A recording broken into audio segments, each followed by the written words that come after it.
सैनिक भाइयों, जय हिंद, वंदे मातरम। स्वागत है आप सभी का सैनिक सुविधा पर। साथियों, आज आपके सामने फिर से एक बार हाजिर हूँ नया वीडियो लेकर। तो साथियों, आज की वीडियो में बात होगी पूर्व सैनिकों की जॉब के बारे में। जैसा कि आप में से काफ़ी सारे लोगों के मेरे पास मैसेज आ रहे हैं कि सर यूपीएसआई के बारे में कुछ बताइए। यूपीएसआई में किस प्रकार से अप्लाई कर सकते हैं, कौन कौन पूर्व सैनिक अप्लाई कर सकते हैं, क्या इसका फिजिकल होगा, क्या इसका रिटेन होगा, पूर्व सैनिकों के लिए किस प्रकार की इसमें छूट दी जाएगी। तो साथियों, यूपीएसआई में पूर्व सैनिकों के लिए लगभग 4500 वैकेंसियां निकली हैं दोस्तों। तो दोस्तों, इस बार यूपीएसआई में फॉर्म भरने के लिए हमारे पूर्व सैनिकों के पास में बहुत अच्छा अवसर है। जो इस बार अप्लाई कर देगा और उसने थोड़ी सी भी मेहनत कर ली तो वो नौकरी पा सकता है। तो दोस्तों, इससे पहले मैं इस जॉब के बारे में विस्तार से चर्चा करूंगा। अगर आप सैनिक सुविधा चैनल से पहली बार जुड़े हैं, इसका हिस्सा नहीं है और इसका हिस्सा बनना चाहते हैं, तो सैनिक सुविधा चैनल को सब्सक्राइब करें और उसका बेल आइकन ऑन करें ताकि आने वाले वीडियो की महत्वपूर्ण जानकारी आप सभी को मिल सके। तो चलिए सैनिक भाइयों, अभी देखते हैं विस्तार से। तो सबसे पहले तो ये कितनी वैकेंसियां हैं दोस्तों पूर्व सैनिकों के लिए। तो पूर्व सैनिकों के लिए जो वैकेंसियां होती है, टोटल वैकेंसी का 5% वैकेंसी यूपी के अंदर दी गई है। तो ये 4544 वैकेंसियां हैं हमारे यूपी में जो एसआई की निकली हुई हैं, और इसका 5% हमारे पूर्व सैनिकों के लिए है।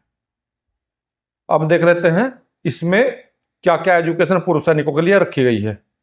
तो इसमें हमारे जो भी पूर्व सैनिक अप्लाई करना चाहते हैं, तो उनके लिए जिसने सेना में एक्स ग्रेजुएशन सर्टिफिकेट पाया है वो सभी अप्लाई कर सकते हैं। तो जहाँ तक मेरा अनुमान है, सेना में 99% जो लोग अभी पेंशन आ रहे हैं आज के समय में, उनके पास में एक्स ग्रेजुएशन सर्टिफिकेट सभी के होता है।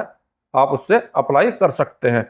वैसे सिविल के लिए तो इसमें ग्रेजुएशन है, लेकिन हमारी जो सेना में एक्स ग्रेजुएशन सर्टिफिकेट होता है वो सी पोस्ट के जितने भी कोई भी जॉब होती है उसमें ग्रेजुएशन मांगा जाता है, तो उसके लिए वो काम करता है। यूपीएसआई की तरह भी, यूपीएसआई के लिए भी पूरी तरह से काम करेगा दोस्तों। तो हमारे पूर्व सैनिक इसमें अप्लाई कर सकते हैं दोस्तों।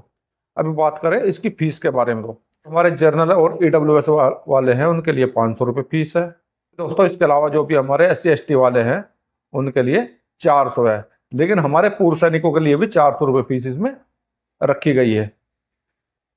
अभी देखते हैं इसमें एज की बात। तो एज में कितना कितना रिलैक्सेशन मिलता है हमारे पूर्व सैनिकों को यूपीएसआई में। तो दोस्तों, जैसे कि हर बार यूपीएसआई में 28 साल एज ली जाती है, लेकिन इस साल में 3 वर्ष की छूट दी गई है, यानी कि 31 साल तक लिया गया है। तो सबसे पहले तो मैं आपको बता देता हूँ, जो भी हमारे जर्नल के पूर्व सैनिक हैं जो जनरल कैटेगरी में आते हैं, तो उनके लिए कितनी छूट होगी।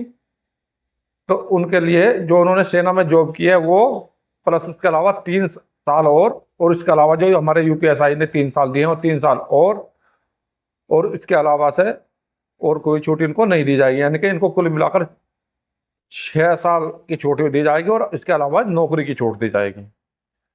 अभी बात करते हैं जो ओबीसी कैटेगरी से बिलोंग करते हैं, जो भी हमारे पूर्व सैनिक, तो उनके लिए कितनी छूट दी जाएगी।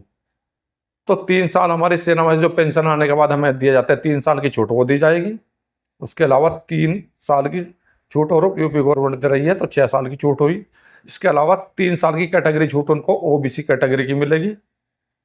इस प्रकार से उनको 9 साल की छूट मिलेगी, और उसके अलावा उन्होंने जो नौकरी की है प्लस वो 9 साल और सेना में जितनी नौकरी की है, इनको सभी को उनकी एक्चुअल एज में से निकालकर उनकी एज 31 साल से ज़्यादा नहीं होनी चाहिए। अभी बात करें SC ST की। तो SC ST के लिए 3 साल जो हमारी यूपी गवर्नमेंट सभी को दे रही है, 3 साल की वो है, और 3 साल सेना में जॉब करने के लिए दी जा रही है, तो 6 साल हुई। इसके अलावा 5 साल उनकी कैटेगरी की, जो SC ST की कैटेगरी है, 5 साल उसकी, टोटल 11 साल प्लस उन्होंने जो सेना में जॉब की है वो मिलाकर, इन सभी चीज़ों को मिलाकर उनकी एज में से घटाने के बाद में 31 साल से एज उनकी कम कम होनी चाहिए। तो ये थी आपकी एज की बात। अभी बात करते हैं इसके एग्जाम की बात। तो इसके एग्जाम में क्या पूर्व सैनिकों को कोई छूट दी जाएगी। तो दोस्तों, जैसा कि मैं आपको पहले बता चुका हूं, इसकी जो मेरिट बनेगी तो वो आपका पूर्व सैनिक कोटा 5% के आधार पर दिया जाएगा। जो कुल वैकेंसी का 5%, उसमें से कैटेगरी वाइज अलग अलग वैकेंसी हमारे पूर्व सैनिकों की होंगी। ओबीसी वाले ओबीसी की मेरिट में आएंगे, SC ST वाले SC ST की में आएंगे, और जर्नल वाले जर्नल की मेरिट में आएंगे। तो इनकी जो 5% है उसमें से इनकी कास्ट वाइज इनके एक्स सर्विसमैन की अलग से मेरिट बनाई जाएगी। अभी बात करें इसके एग्जाम की, तो इसका एग्जाम 400 नंबर का एग्जाम होगा दोस्तों। इसमें कोई नेगेटिव मार्किंग नहीं होगी, गलत आंसर पर आपको कोई भी इसमें नंबर नहीं काटा जाएगा। लेकिन इसमें आपको 4 सेक्शन होंगे, सेक्शन वाइज। एक तो आपका सेक्शन होगा इसमें हिंदी का, इसके अलावा एक रीजनिंग का होगा, और इसके अलावा एक मैथ का होगा, इसके अलावा एक आपका सामान्य ज्ञान का होगा। इसी तरह 4 सब्जेक्ट होंगे, उसमें चारों में आपको अलग अलग पास होना होगा। चारों में कम से कम 35% आपको नंबर लाने होंगे। अगर किसी एक में भी 35% से कम रह जाते हैं तो आप उसमें क्वालिफाई नहीं होंगे। इसके अलावा सभी सब्जेक्ट को मिलाकर आपके 50% से नंबर कम नहीं होने चाहिए। यानी कि अगर आपके सब में 35 हैं लेकिन टोटल मिलाकर 50 से कम है, 50% से कम है, तो आप फिर भी क्वालिफाई इसमें नहीं कर पाएंगे। तो दोस्तों अच्छा अवसर है, क्योंकि इसमें नेगेटिव मार्किंग नहीं है।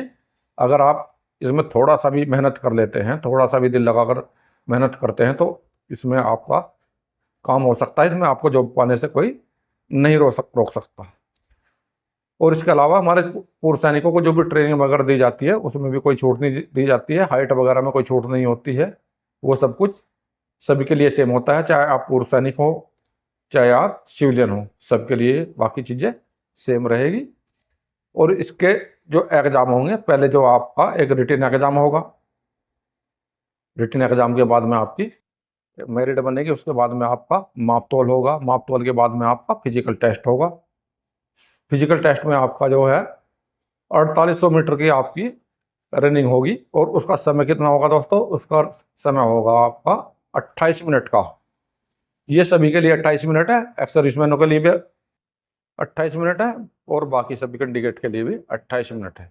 यानी कि 4800 मिनट की रनिंग और समय 28 मिनट।